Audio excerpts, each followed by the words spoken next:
Like, Once it's all said and done, you're however many years old, you're done working, you're on your way out. You have whatever is killing you at this point. You know you got like a week left. a week. A week left. It's not. This isn't a question of what you're going to do with that time. It's more of a reflection. And even after you're gone, what would you want people to say about you? Essentially, it's a legacy question. What do you want your legacy to be? So, 100 years from now, who was Sean Lowery? All right, I understand the question. Let me answer it in two parts. I've always said, and I think this, like, the success that you can measure your life by is how many years after you're dead does someone on the planet still know that you're alive? Yeah, they say you die twice. When you die, and the last time somebody mentions your name. Dude, but that's fucking profound. Like, it is. Like Alexander the Great, Julius Caesar. That was like 2000 BC or like 200, whatever. Like, we still know them. Mm-hmm. Do you know how many people that were around the same time that lived on for a couple thousands of years, but now they're dead? Like, George Washington is probably going to live on as long as our country lives on. Who knows how long that would be? My main answer would be that I don't care what. Yeah, how long. like Steve Jobs might not live on forever. Like Apple might go away, and we'll forget about it.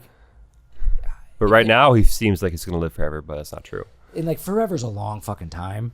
Like 1,000 years is not that long in a forever sense. Like what was 1,000 years ago? That would be like 1021. That was like a lot of kings in Europe and like Louis the 16th. I think that was like 1300s, the Crusades. Like we know a little bit about that history, right? Post Jesus or whatever. But I don't care what.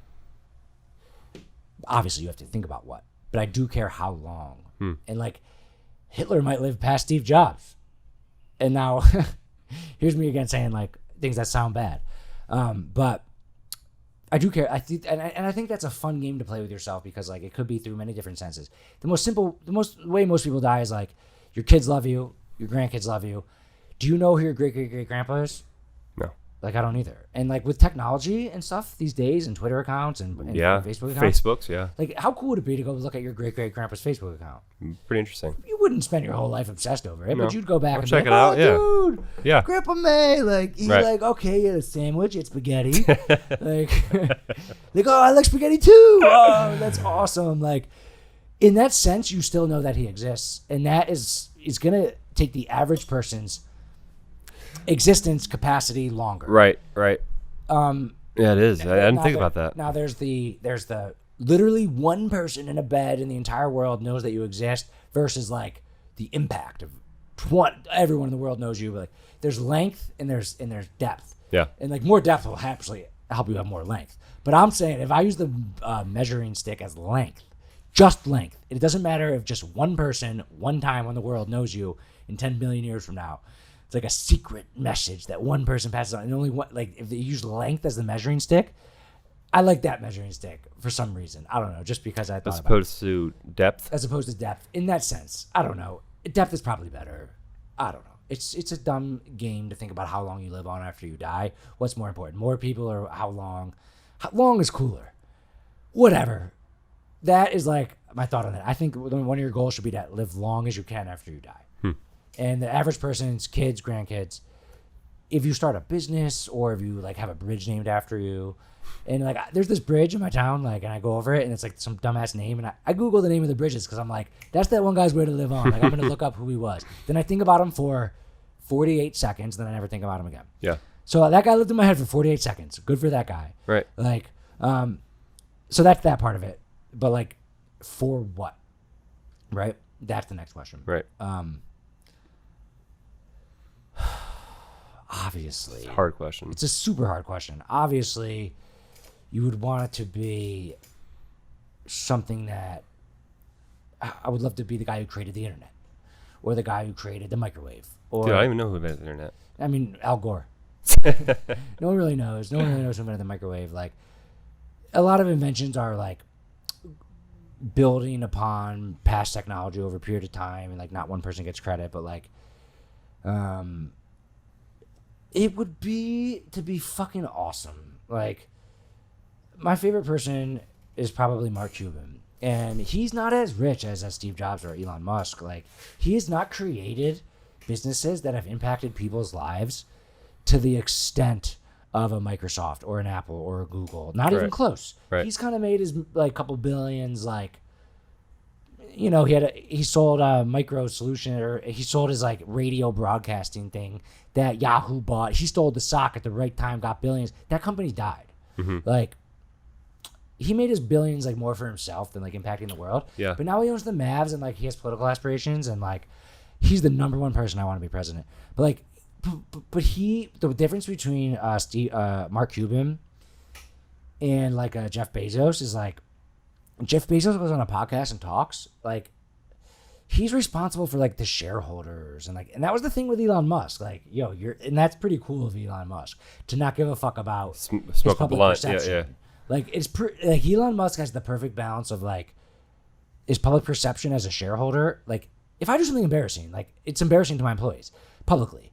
Forget about, and then you have 1,000 of employees and you have all these shareholders and you are a public figure to the face of your shareholders. Like, that's how Jeff Bezos acts. Yeah. Jeff Bezos doesn't go on podcasts and drop F-bombs. And let up blunts. Yeah, because he has a perception he has to hold for his public company. Mark Cuban doesn't have that.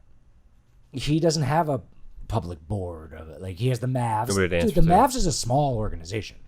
What do they have? 40 employees? Like, yeah, revenue-wise, huge.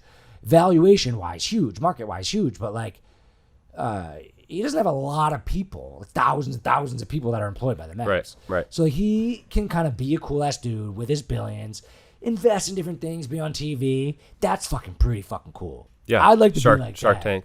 So there's 3 levels. There's be a cool-ass individual person with billions of dollars. In order to make those billions of dollars, you had to provide value to a lot of people at some point. That's fucking awesome. And a lot of those he sold. I think I'd like to be that. Then the other level is to be remembered forever because of the product that you created, which allows you to have a less cool life because you were always in the public eye for your actions and how you move. Things you do could affect the stock price. But that's pretty fucking cool too. Yeah. It's like, what is Jeff Bezos doing right now? We don't know. It's probably something cool. Right. Mark Cuban's more like doing shit, and you're like, oh, that's cool that he's doing that. And Elon Musk is definitely like the best at being in between. He is the public CEO of Tesla and SpaceX. He's the fucking CEO. Jeff Bezos isn't even the CEO anymore. He's like the second. He's something else. He's on the board. He's obviously hugely impactful. But specifically the job of CEO. Your job is so fucking massively important. Your job is correlated directly with the stock price. The shareholders didn't like when he did that. Like, he fucking tweets like I tweet. He just tweets like boobies or like a random stupid GIF. Like, are people like, he tweets stuff and people are like, what the fuck is that? Yeah. Like, and if you ask him, he's like, I don't know, it's funny. Right. Like, Jeff Bezos doesn't tweet like that. Like, no. So he's doing it pretty, but like, I feel like when he talks to the shareholders, I'm sure you could get the information because it's hard to communicate with millions of people secretly. But like, if he could secretly talk with a shareholder, he's like, yo, I am affecting the share price of shit by my actions. Like, yo, trust me. Like, I'm the guy who learned this. Like, let me be me. Right. So he's got his shareholders convinced to trust him. They're not asking him to take him down as CEO. And he can be the silly, funny like guy who goes on podcasts, talks about shit, tweets funny. Right. So like he's walking both. He's walking both. Yeah. If Jeff Bezos has won and Mark Cuban has won, Elon Musk is perfectly in the middle, and that's why he's the most famous person in the world, probably. But like, I would take Mark Cuban's route. If I could pick, I'd take Elon Musk. Like, but that way you're remembered by the companies that you built, which aren't as powerful, but also you're remembered by all the podcasts that you've done. And all the things you did, all the fame you had, all the TV shows you were on, all the recorded digital media that has your voice and your opinions on it. Plus, he is the most interested out of the 3 of those in becoming president. First of all, I think he'd be an amazing president. And then if you're president, then you're... Whole new legacy. Then you're etched in stone. You're fossilized into American history, which is world history. That's like one of the... a politician. You happen to be a mid-level congressman. Senator. There's a lot of congressmen. Yeah. There's a fucking lot of congressmen. Yeah. Like, it's not a big deal to be a congressman, really. Right. Like, especially with how much you get paid and like how it's a small like county or whatever. congressional district. Like, you're actually not that important. Yeah. But like, you get a bridge named after you. Hey, dude, you are winning that game of living long. So like, I would want to be a loudmouth. Do you want something named after you? Yeah, fuck yeah. What would it be? Lowery Brands. But what? I was talking like a monument, like bridge, building, A sports road. team. A sports team. You know, the Bobcats, the Charlotte Bobcats, was owned by the guy Bob Johnson. He's the owner of BET. He's like Well, now they're gone. right. Yeah. So like, he shouldn't have sold the team then. Yeah. Like he sold it. They were the Charlotte Bobcats and the Charlotte Hornets Yeah. because he sold it. They got a new owner. Was like, let's go back to the nostalgia of the Right, Charlotte Hornets. But like, what if there was like the Charleston Shawns and like, I don't know. That's not a good name. Like, it would have to be some like weird small. But you sports asked team. me like you asked me if I could pick a bridge, Yeah. an airport, but like I would want it to be like the New York Yankees, be like the New like. Okay, here's a good example: Hershey. That's named after a person. That's a Right. company, but like it's way past like him. Like, I love the story of Milton Hershey. That's a different conversation. He found land, he built it up. Like, it's been sold to another organization that's spread out across the world, or distribution. Like, but Hershey.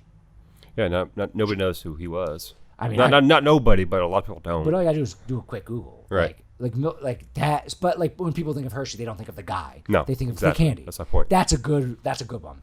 I would like my name to be like on something that people use all the time. Like I don't know. This is a bad example, but like Morse code. There's a guy named Morse. Now that technology's gone. Like, there's like examples out there of like I get your point. things like Yeah. like things that people are forced to use all the time. That the difference between calling it tissue versus Kleenex. People call it Kleenex, but that's Brand a brand name. recognition, But if yeah. that brand name is your name, like, that is my answer. My answer would be to be like a product that is like always known as a company, which the company's named after me, like something that's in everyone's lives all the time. Maybe like a Ford. Ford, great example. Yeah. Now they are associated with the company. Now Hershey is associated with the company too, but Hershey is also associated with chocolate in But general. like a beer. Dude, oh my god, a fucking beer. That's What- it. what you That's think- the answer. Yeah, that's a good one. I want a delicious wheat beer to be called like Lowry's beer. Lowry. Yo, can I Like, get- why can't it be like a Guinness Yeah, exactly. or like a Corona? That's where I want There you my go. name to live on forever. We got it. Inside of a product that's known as the product that's bigger than the company. So that's second half life goal for you. Start your own brewing company or something like that. Yeah, man. And That's like, a good way to live on. it's a great way to live on, and you have to make a very ego-conscious decision in the beginning to name it after yourself. Yeah.